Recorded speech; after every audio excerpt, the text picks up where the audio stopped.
I'd like sort of a whole day, but it's split into sort of 4 days of 2 hours or something like that. They're very specific about the hours. It's 90 minutes and 90 minutes. And so you start at 9, then you have a break, and then you have another 90 minutes, and then there's lunch, and then so basically at 5 it's over, right? And then come the extras. Now you're going to dinner with the group.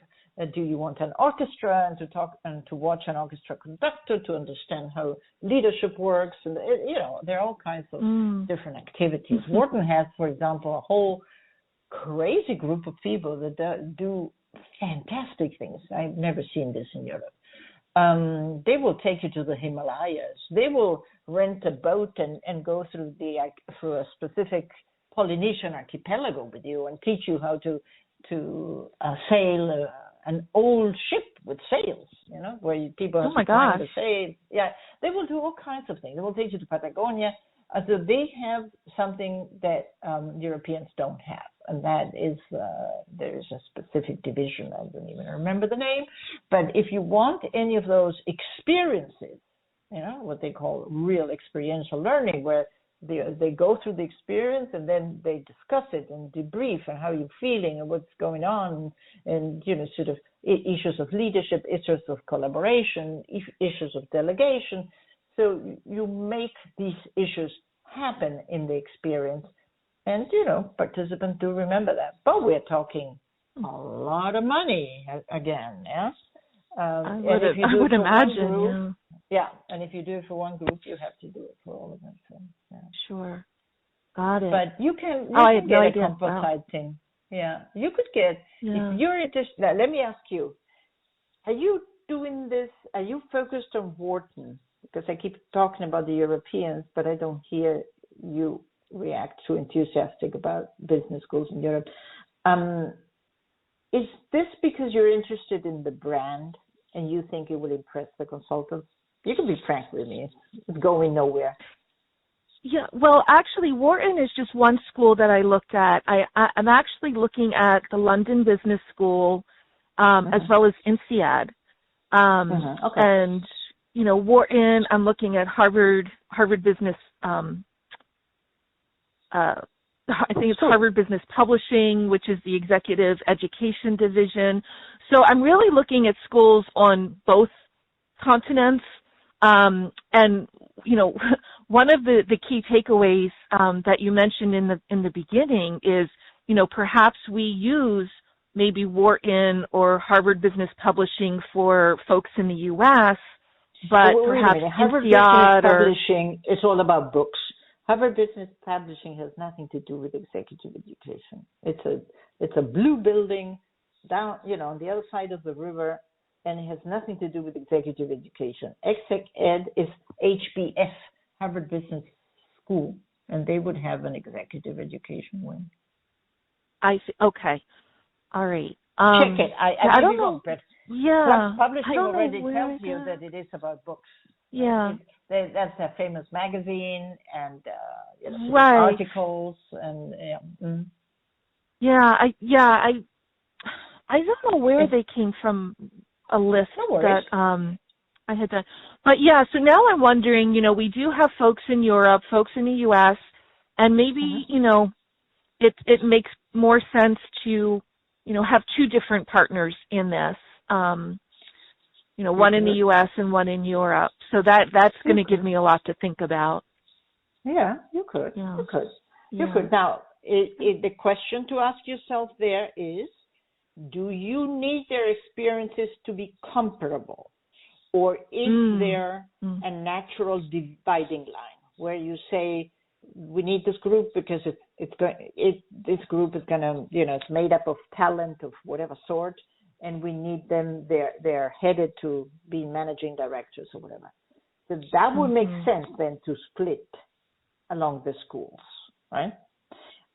If you have reasons to split them, and that because if not, the experience has to be comparable. And it would be a headache for you to say to an INSEAD, oh, well, we're running a similar program with Wharton. We want you to talk to Wharton. They're not going to do that. I can tell you that. and Wharton will not talk to them. Okay, so then you might run into an issue where program the 100 or the 70 who did the program with Wharton, had experience, and the other 120 had something else. Of course, you will make sure that the topics and everything are as close as they can be. That could be, so the fact that they would have different experiences could be good, or could also be conflicting. I don't know. Yeah. I don't know. Yeah. No? I don't know, because actually all kinds of corporations have a program with INSEAD, a program with another business school, a program at Harvard, but they have it, for example, for different levels of candidates, right?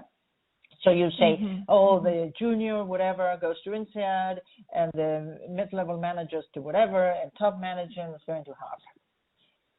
And so that is okay, because they're completely, they may still compare their experiences. Oh, it was great to be in Boston. And someone else would say, oh, well, London Business School is just, for whatever reason. And then the other one said, oh, well, we went to INSEAD, but also we had a module in Singapore. You shouldn't forget that INSEAD is the only business school who would have a complete, beautiful campus in Singapore. So if you have a lot of people in Asia, they could run, a 30 people program there. And they force their faculty to fly, which is not the case with Wharton. They have to go around begging faculty to fly, begging them. And they don't always get them. While INSEAD is built on the premise and hires on the premise that faculty has to be willing to even move to Singapore, which they do gladly because they only pay 17% taxes, or to be willing to get on a plane and fly for a day even. And they will do that. They will do that. You can almost guarantee the seamless experience between Europe and Singapore. Abu Dhabi, question mark, because there's no real campus there. But there are facilities, nice school facilities in a building that the government has given them. And in San Francisco, no, it's just a one big, sort of big room for workshops and sort of ideation exercises, etc. It's nothing really to take your customized people to, but okay. Got it. It's there. It's there. It exists. Yeah. Okay. Claudia, this was an amazing conversation. Thank you so much. I wasn't kidding when I said I'm so much smarter than I was an hour ago. I really am, and I really do thank you for that. Do you have any question left?